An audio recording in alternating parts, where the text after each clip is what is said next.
7、12生肖看人生死，今天就讲一讲12生肖和人的生老病死、财运、工作、事业都有什么关系。在周易八卦里面，我们的老祖先也是用12生肖来判断的。那么12生肖在预测里是怎么断的呢？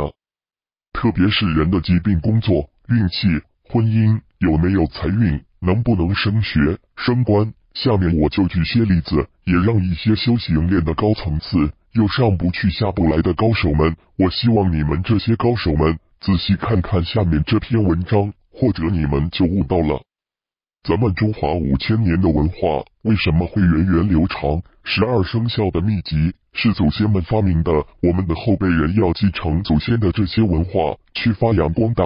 不光包括气功、佛法功、道家功，他们不光是修炼，而更主要的是要悟，要大彻大悟，不然的话就会辜负了我们在天上的先人。1、大巴车跑客运能挣到钱吗？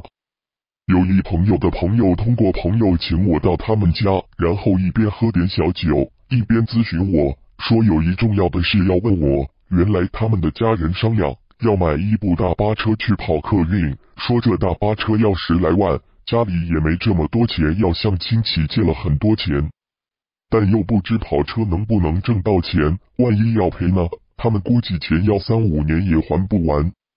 一家人没了主见，就想让我帮忙先看一下也好，心里有个底。原来是这么回事，我就问他们这车以谁为主，他们说是他们家的大儿子。我说你大儿子是属什么的？回答说属大龙。我说帮你们看一下。这时候他们的白墙壁出现了一个画面，一条大龙腾空而起，兴高采烈的正在转着圈，然后又看到大龙钻到一个帐篷里面，自己偷偷在数钱，并且很多的钱，然后大龙脸上都乐开花了。这时画面突然消失了，我就对他们家里人说，你们这个车是跑定了，不光能挣到钱，还能挣到2个车的钱。一听我这话，他们家里人就特别高兴，好像吃了定心丸，没过几天就把车买回来了。后来经常看望我不在话下，接着到目前他们家现在有3辆大巴车，这奇怪吗？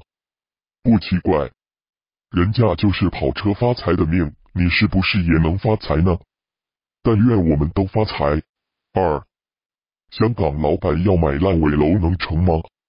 有一次我被一个小老板请到香港，帮他们看了一下公司的风水，后来在饭桌上，这小老板又给我介绍了当地另外一个香港的大老板，彼此认识后，就邀请我去帮这个大老板预测一个投资，是关于一个烂尾楼的项目。2天后我们相约在一家大酒店见面，期间那香港大老板拿出合同让我看一下，说花钱在这买一座10多层的烂尾楼。所谓烂尾楼，就是别人盖起来没钱装修了就放在那，准备出10几个亿把它买回来自己装修。我当时就问香港老板的属相是属什么的，香港老板就告诉我他属羊的。我就看到那只羊，很高兴的进了那烂尾楼，不知为什么楼里的很多砖头往下掉，都快砸到那只羊了。然后羊吓得四处乱跑。突然烂尾楼又着火了，把那羊的羊毛都烧糊了，还有一股糊味。还好那只羊很坚强也很勇敢，终于冲出的烂尾楼，冲是冲出来了，但那只羊形象也太惨了。看到这我就跟香港老板说，此楼你绝对不能接受，会让你吃不了兜着走。香港老板大吃一惊，说和他们签合同了啊。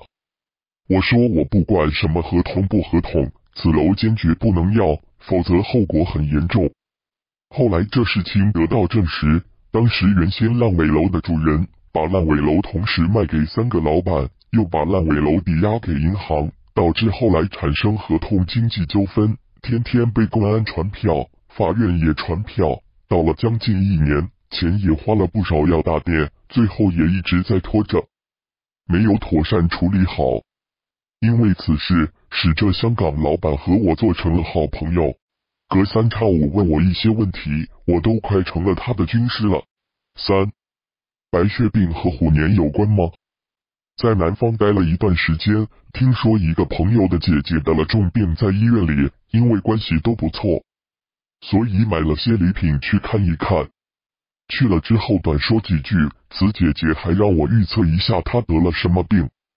我就看了一下墙壁，看见一个大老虎在追着一只羊，那羊被大老虎捉住了，羊拼命的想挣脱老虎跑掉，但看上去没什么劲，只是挣扎了2下就不动了。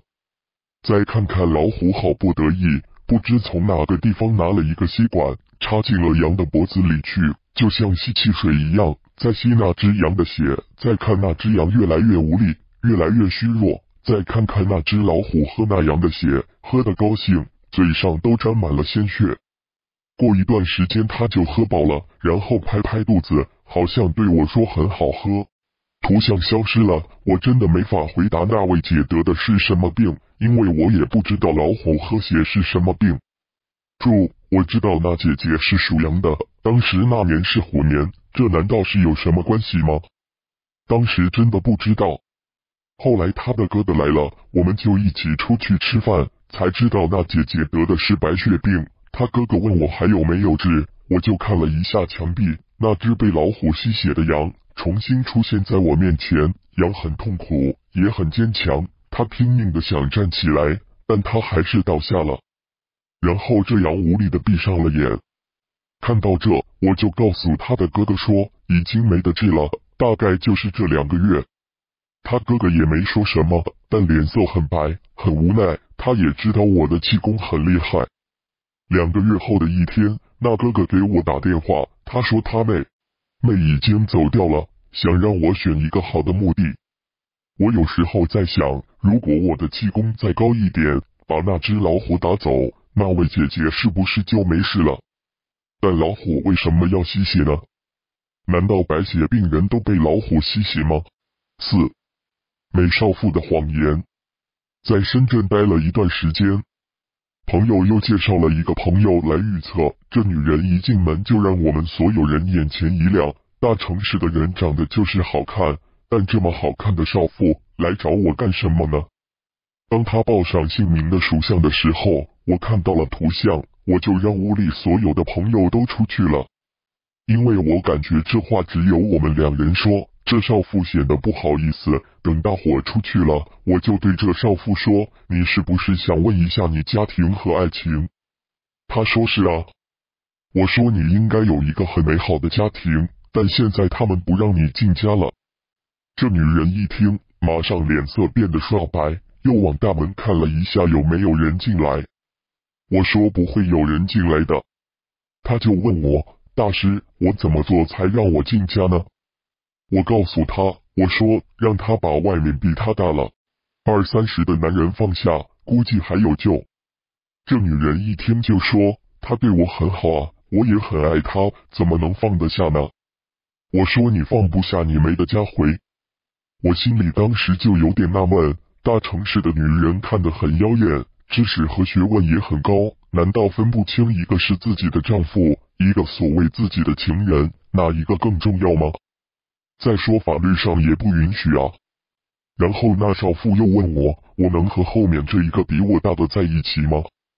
我知道她说的意思就是和那老男人结婚过生活。我看到的景象说不可能，但这女人非常坚持的对我说，她都答应我的，一定会和我结婚的。我说那男人会和他的老伴离婚吗？我告诉她一个明确的答案，不会。这女人也没说什么，就站起来给我分了个红包，然后跟我说，师傅，别把你刚才看到的和你身边的朋友讲，因为我和他们的关系都很好，他们都不知道有这事情。当然这是别人的私事，我干嘛要跟其他人说出来呢？我说你就放心吧，这是真的没跟别的朋友讲，因为有些隐私事是要对别人负责的。